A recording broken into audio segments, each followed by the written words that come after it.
About a year ago, Procreate released an animation app and asked, "Hey Bob, you interested in getting early access to this?"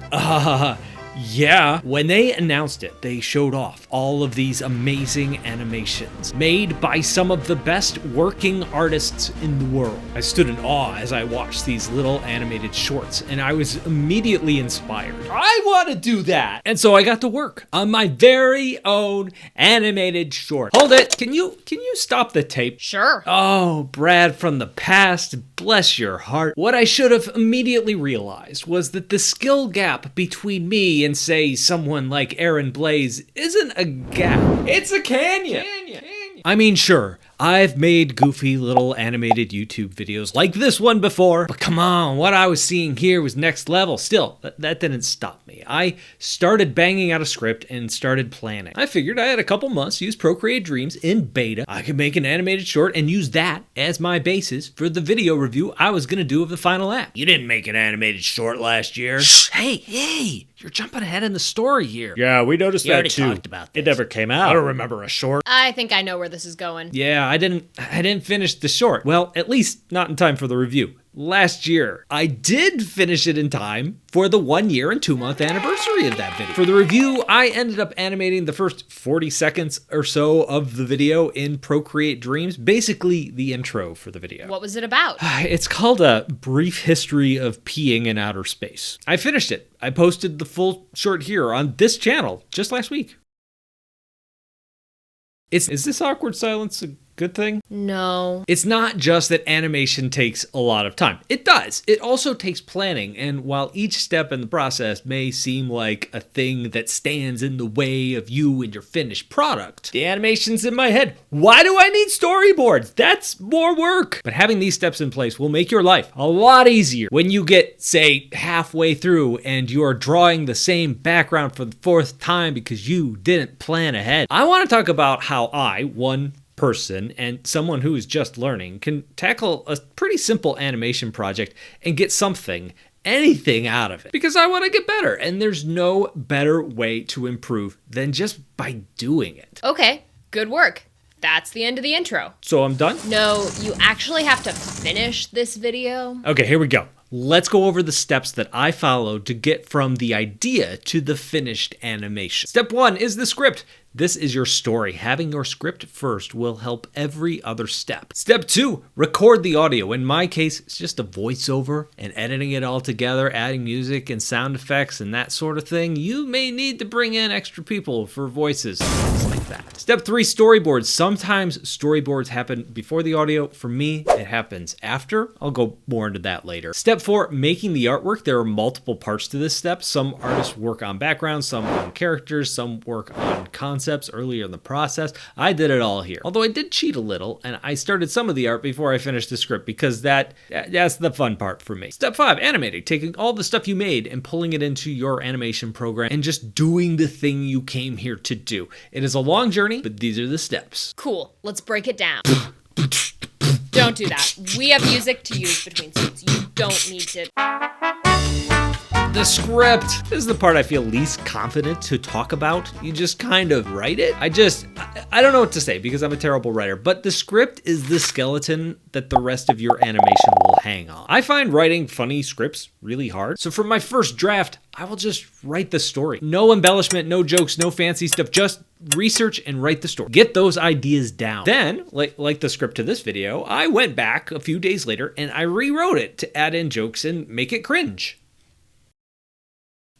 This is your line. Oh yeah, your scripts are not cringe, Brad. Aw, thanks. It means a lot to me. Recording the audio. Having a decent microphone is important for any YouTube video, but especially for animation. Just using your phone or your laptop's mic isn't a bad way to start if you've never done this before and you don't want to invest a lot of money. But as you get going, if you're going to do this more, you're gonna want to invest in something better at some point. If you have multiple characters or voices, having clear audio for each and every one is important. In fact, having them record from the same kind of microphone at the same quality is as well. Right, guys? Oh, totally. I completely agree. Oh, man. What was that? Your audio is terrible. See what I mean? Question Drift, what are you even doing here? You don't have a speaking part. Oh, you have a question. What software are you using? Oh, I use Premiere Pro to do my audio editing. Not because it's good at it. It's not even what Premiere Pro is for, but that's the program I know from editing videos. And I have a subscription to Adobe Creative Cloud, so I have all the Adobe apps. But there are dozens of better options out there if you're just getting started, or at least way cheaper options, like Audacity. It's free and it's built for audio, and honestly, it's probably better at this task than Premiere is. It's a good idea to watch other animations in the style that you're going for before you record the audio. Mine is a quick cut between talking style, keep things moving. I leave little room between the things that I say, but other animations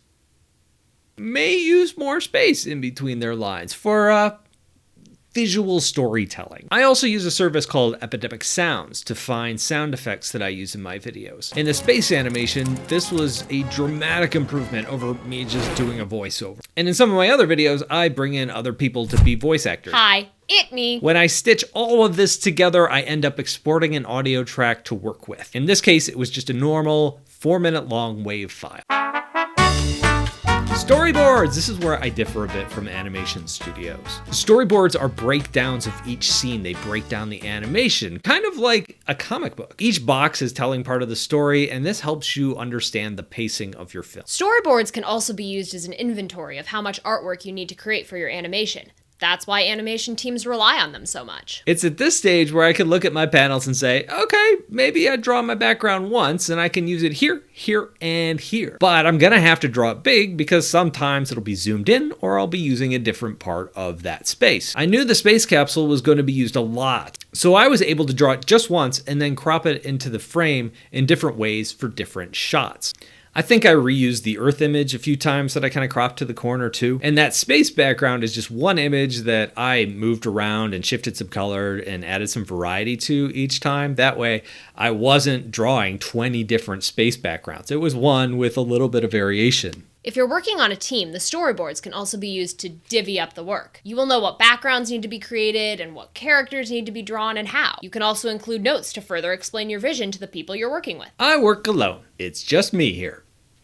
What? Don't look at me like that. You're not doing any of the drawings. Oh, you have a question. What software are you using? For storyboards, it depends. Any program will do. Sometimes Procreate, sometimes Krita, sometimes Photoshop, Clip Studio. Krita's free, so if you've never used any kind of drawing app for that sort of thing, that would probably be the place that I'd point most people to. For this animation, I drew my storyboards out to the audio that I had recorded because I can. So what I did is I imported that audio file into Adobe Animate where I was doing all my animation work, and I just create a new keyframe where I thought each storyboard would start. And then I just scribble out my panel just to understand the pacing and everything that I needed. You don't have to use Adobe Animate. Most animation programs will allow you to do something like this. And of course you could use any drawing app you want if you were gonna just use the rectangular panel method. So, okay here, guys, don't judge me. I'm gonna show you something. You at the comment box. Move away from the comment box. Promise? I see you. Close it. My storyboards are really sloppy.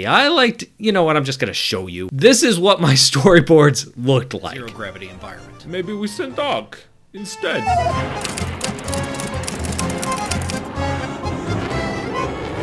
Meet Alan Shepard, Daredevil Navy test pilot. You guys, come on! I said get away from the comments! I knew it. I knew I would be judged. Don't look at me like that.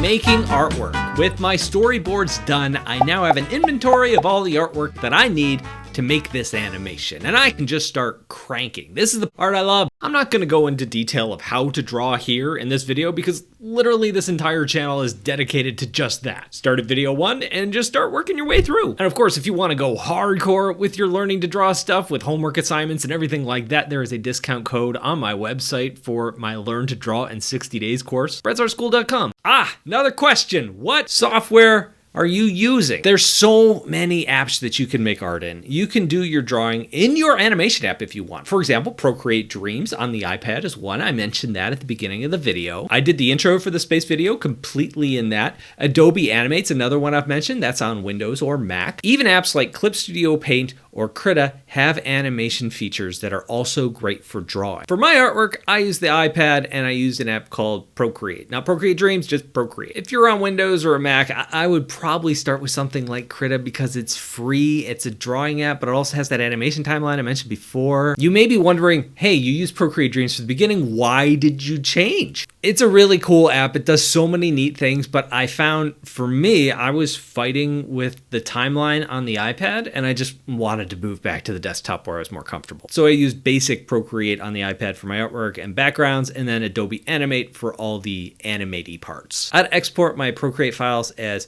Photoshop files, and then I'd break all of them down into transparent PNGs and import those into Adobe Animate. This was a good and a bad idea. More of that in the next section, which is animating! I broke animation and artwork into two different buckets here, but if you're working on it by yourself, maybe they're just one step. Maybe you're just using your animation app to do all your artwork. Another question. I know what it is. I am using Adobe Animate. Can I pet your giraffe? I don't think he's interested. I use Adobe Animate because it lets me move things across the canvas without redrawing my object over and over and over again in every frame. A lot of my animation is just moving spaceships across the scene. Or I can easily zoom in on something to add a little bit of motion. There are text tools so I can type stuff out if I need it. There are different kinds of animation. There's frame by frame, where you draw every frame over and over, changing it a little each time. There's tweening, which Brad is talking about here, where he can have the app move objects around on the screen. There are other kinds too, like 3D animation and character rig animation. Check out this sparkly space urine. That's 3 frames of animation playing over and over again in a loop. On another layer, I added this window in front of it. And then I animated that urine to just move across the screen slowly. This is a huge time saver over drawing every speckle of urine over and over and over again. Adobe Animate also has drawing tools, so some people will just draw directly in that app. I did some of my animation that way, like all of my mouths, eyes, lip syncing. Those were done frame to frame in Adobe Animate. Here's the thing. Animate is freaking expensive. It comes with a Creative Cloud subscription. That's why I recommend other apps if you're just starting out. But for longer projects like Bind, it is great because I can break things into scenes and there's a library with all my art in it and I can reuse those things over and over again. Things like heads, spaceships, backgrounds as I need them. There are other pro animation apps out there like Toon Boom Harmony. That looks so cool. I've never used it, but looking at what people have done in it, oh my gosh, so cool. It's also crazy expensive, hence why I've never used it. There's also Blender. It's free. It's a fully featured 3D app. It also does animation, and wow, can you make crazy good stuff in there. But for beginners, there is a very steep learning curve to using Blender. If you really want to throw yourself at it and you're ready to spend a few years really learning it, it's awesome. But if you just want to learn animation, it's kind of a lot. And that's about it. Once it's done in Adobe Animate, I could just hit export and boom, I've got a movie file. There are a lot of steps here, but every step is here for a reason. And a lot of these steps may seem like a waste at the beginning, but when you get in there, they're going to save you time. And how I work is going to be a little bit different than how other people work. So these are just recommendations. Another recommendation? I recommend we all thank the members who made this video possible. This year is a bit of an experiment for me. I'm taking a risk to see if I can make a whole lot more content like this video for this channel. I just started up the member section on this channel, and the support I've gotten there is huge, and I want to say thank you to everybody who has joined. If you're thinking, maybe I could support you too, click the join button underneath this video. Don't worry, clicking it once won't actually make you join, but it will take you to the section where it talks about the benefits like badges, exclusive updates, and getting to see all of these videos early. Anyway, I am gonna go back to my cave and start working on the next video, and I'll see you guys in a few weeks.